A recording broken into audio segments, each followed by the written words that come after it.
You are about to hear The Life and Adventures of Nat Love by Nat Love, narrated by Chris Matthews.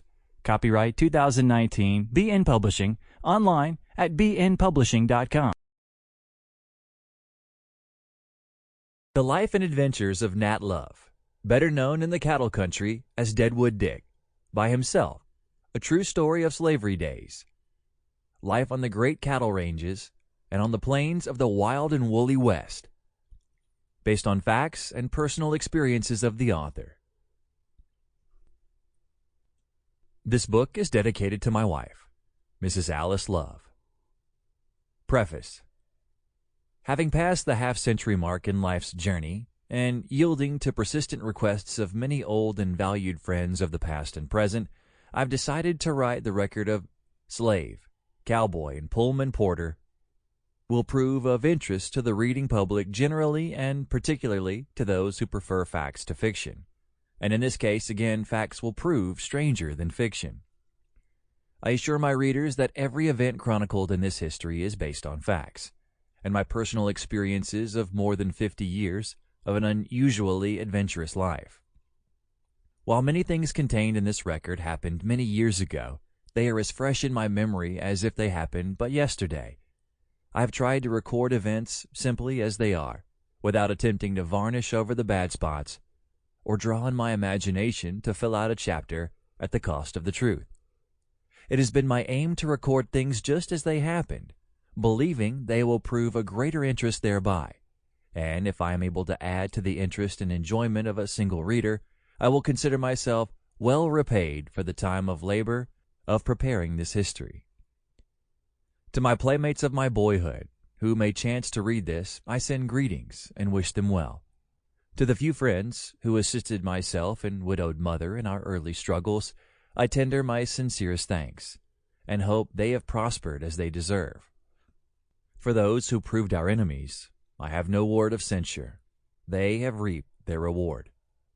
To that noble but ever-decreasing band of men under whose blue and buckskin shirts there lives a soul as great and beats a heart as true as ever human breast contain, to the cowboys, rangers, scouts, hunters and trappers and cattlemen of the great western plains, I extend the hand of greeting, acknowledging the fatherhood of God and the brotherhood of men. And to my mother's sainted name, this book is reverently dedicated. The author. Chapter 1. Slavery Days, The Old Plantation, My Early Foraging, The Stolen Demijohn, My First Drink, The Curse of Slavery. In an old log cabin on my master's plantation in Davidson County in Tennessee in June 1854, I first saw the light of day. The exact date of my birth I never knew, because in those days no count was kept of such trivial matters as the birth of a slave baby. They were born and died, and the account was balanced in the gains and losses of the master's chattels. And one more or less did not matter much one way or another. My father and mother were owned by Robert Love, an extensive planter and the owner of many slaves. He was in his way, and in comparison with many other slave owners of those days, a kind and indulgent master.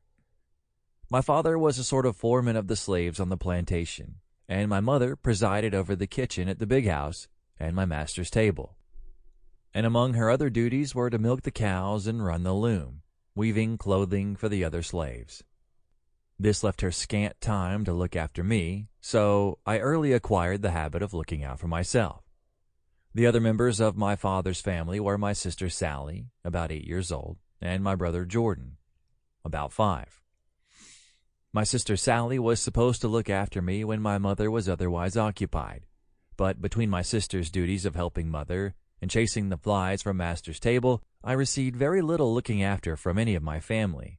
Therefore, necessity compelled me at an early age to look after myself and rustle my own grub. My earliest recollections are of pushing a chair in front of me and toddling from one to the other of my master's family to get a mouthful to eat like a pet dog. And later on, as I became older, making raids on the garden to satisfy my hunger, much to the damage of the young onions, watermelons, turnips, sweet potatoes, and other things I could find to eat. We had to use much caution during these raids on the garden because we knew well what we Sample complete. Ready to continue?